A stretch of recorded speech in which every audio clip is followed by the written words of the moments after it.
Hello everyone, welcome to another video on my channel. Today we'll talk about the rise and fall of the former mobile phone giant, Nokia. Let's begin. Nokia was founded in 1865 by Finnish engineer Frederick Idestam as a paper mill in the town of Nokia, Finland, and later merged with a cable company called in 1912 called Finnish Rubber Works. They finished a rubber company in 1912 called Finnish Rubber Works, and in 1932 they merged with a company called Finnish Cable Works, a cable company. And business was a booming, right? After World War II, they were failing and they expanded to but then they revived themselves and start after both world wars, and in the 1960s and 70s expanded to telecommunications and consumer electronics. And they launched the Mobira brand. In 1982 they made their first ever phone. They started making off the Mobira Senator, a car phone weighing 1 kilogram. And after they started making telephones in the 1960s. In 1987, they launched their first true cell phone, the Mobira Cityman. Nicknamed Gorby, as Mikhail Gorbachev, the Soviet president, was seen using one in Helsinki in 1987. In 1992, they also launched the first phone with GSM and the ability to send SMS text messages, the Nokia 1011. And business was booming again with the by 1997, and they were the second largest smartphone producer in the world, mobile phone producer in the world. And in 1998, they surpassed Motorola to become the #1 brand for mobile phones. And they launched their iconic, unbreakable Nokia 3310 in 2000. And they made some pretty wacky phones after that, like the Nokia 3650 in 2003 with that rotary looking keypad. In 2004, they made the Nokia 7250, I think. What's it called? Nokia 7280, yeah. In 2004, which was known the lipstick phone because it actually looked like a lipstick. And the Nokia N93 in 2006 with a rotating screen, right? And you could literally record video with and hold it, and when you could hold it like an actual camcorder. It had the top-notch cameras on phones for the time, 3 megapixels. Might not sound like impressive today, but back then it was. It seemed like everything was going well for Nokia. They made some of the best-selling phones in the world. The top 10 best sellers in the world are the Nokia. They made the best-selling phone in the world, the Nokia 1100 in 2003.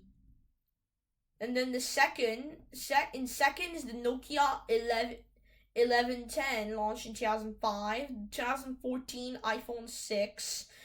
1999's Nokia 3210, 2007 Nokia 1200, 2008 Nokia 5230, 2003 Nokia 6600, 2009 Samsung E1100, 2004 Nokia 60. I don't know which one it is, so. And then the 2004 Motor Razr V3. It seemed like nothing could stop them, right? Wrong. Until the iPhone came in 2007. It revolutionized the way people interact with phones by bringing an actually intuitive touchscreen. And then Android came in 2008, but their sales were still increasing, so I didn't see a big problem. But the problem was but cracks were starting to show in Nokia around in 2009. Their OS was Symbian, which was going to feel clunky and outdated.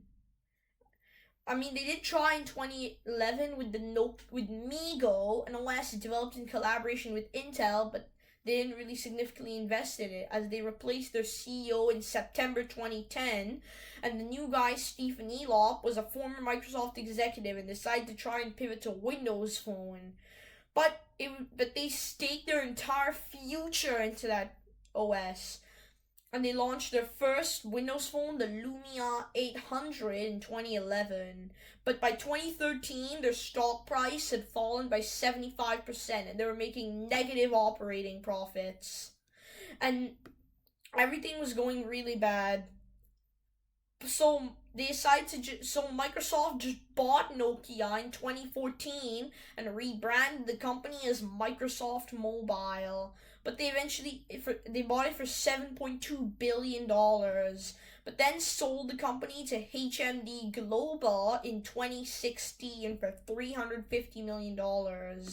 They decided to focus on feature phones and affordable smartphones. And the first phone was the reboot of the Nokia 3310, and their first smartphone was the entry level Nokia 1, which came out in early 2018. They launched phones like the Nokia 9, a flagship with 5 cameras. And they have the Nokia G series, the Nokia X, and the rugged XR series. Plus, they make feature phones, right? And phones running KaiOS, and which which is used to provide smart functionality to $40 phones. But they also make telecom equipment and are one of the leaders. And they recently unveiled a 360-degree 5G camera, which used multiple lenses on the camera. And even reported growing sales in 2017. So you see how amazing Nokia's rise, fall, and revival is. Let me know if you guys had Nokia phones, how many of you and when you had them, and plus which models you had, and what do you think of what do you think of Nokia's comeback? I'd really like to know in the comments, plus your ideas for my next videos.